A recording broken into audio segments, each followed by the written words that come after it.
So as we mentioned, KwaZulu-Natal has been recently affected by severe rain during the festive season, and many did not make it out alive. The Ladysmith area was especially affected, and the excess water resulted in fatalities and people going missing.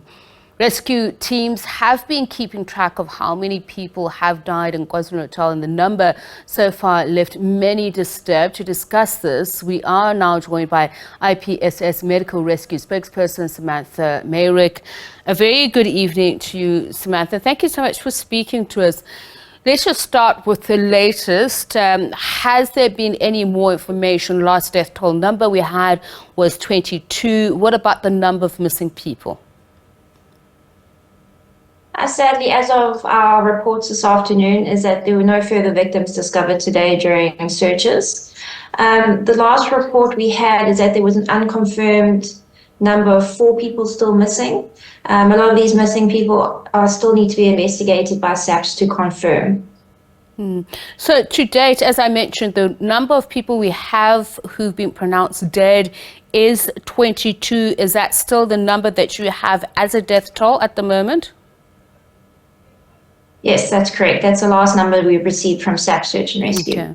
And it's difficult to talk about the number of people assumed missing, as we saw from the Premier there, appealing to residents to please check in on their relatives, because some of these people may have been alone or in inaccessible areas. But just in terms of how many people have been found alive, the number of bodies that you've retrieved, are you able to confirm? And also, you mentioned 4 people who may possibly be missing. Are there fears of others, more numbers, to be added to this figure? Absolutely. As you said, some families may not know that they have family members missing. Some families are searching for their missing family members on their own and may not have made their way to their nearest SABC station to report it as yet. So yes, the number can still go up or may still go down once it's been further investigated by SABC that maybe family members are safe somewhere and actually aren't missing. So yes, we have to wait for SABC to confirm, but the last report was that it was still 4 missing. I mean, it must also be quite difficult working under such circumstances for the rescue teams and desperate families. Just reading about the family that lost 7 members, that was quite tragic. Tell us a little bit more about the conditions under which you're working and what you've been confronted by. Obviously, families have been on scene since day one, obviously dealing with the families and the emotions and, just understanding that, it's traumatizing not to know if you're ever going to see a family member again, whether it is, just having their body for closure. And conditions on scene have improved when the rain did cease earlier this week. Rainwaters or river levels did drop, which made it a lot safer for rescuers. However, there was a lot of mud, debris, and just a vast amount of area that searchers had to cover this week. Are these mostly low-lying areas where, I know we mentioned particularly south of Ladysmith, and there's another coastal area nearby that was affected, but are these flash floods occurring and causing destruction in mostly low-lying areas, or is it a varied topography? Generally, it's in the low-lying areas. Unfortunately, it's people who have built their homes or are within the floodplains of a river. So when the river bursts its banks, these are the people that are affected. Also, we have a big problem where people are trying to get home and they're crossing rivers that are in flood or are very fast flowing because they've got raised water levels and they get washed away. Or with some of these vehicles that were trying to cross low-lying bridges while the water was possibly running over the bridges, which resulted in the vehicles getting washed away. It almost reads and sounds like a horror movie. Rescuers talking about bodies being trapped inside a vehicle. People and bodies having to be recovered under such conditions.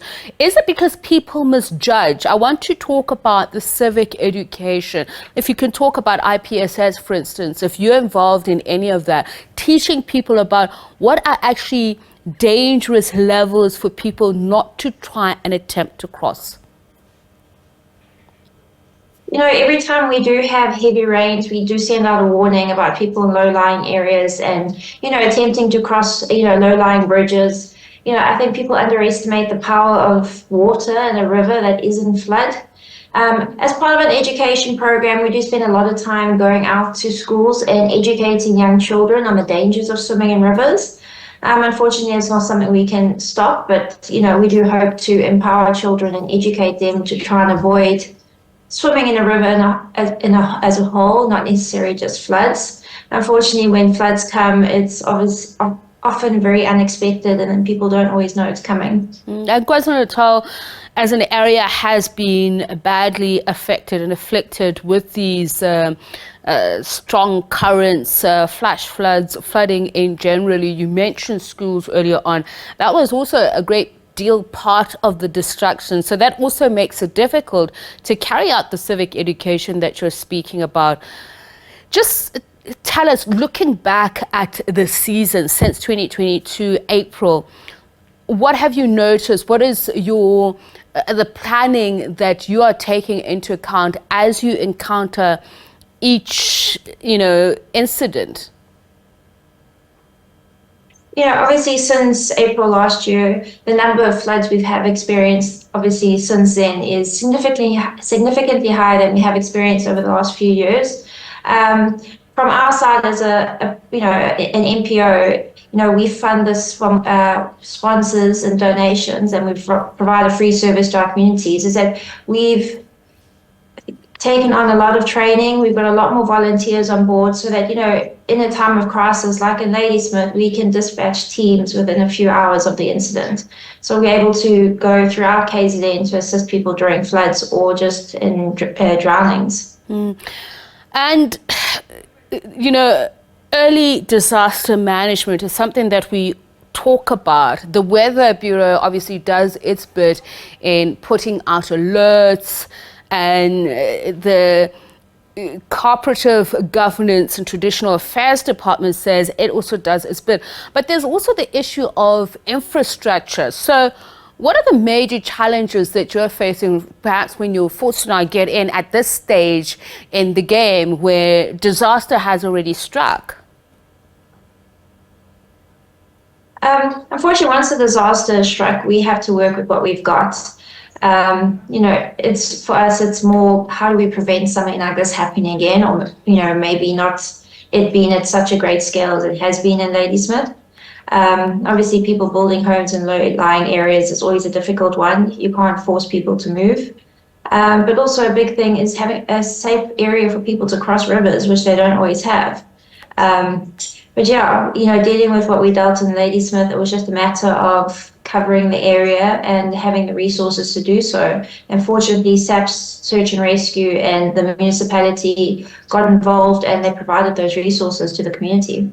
Thank you so much for your time, and all the best to you as you continue with your search and rescue mission. IPSS Medical Rescue spokesperson Samantha Meyrick.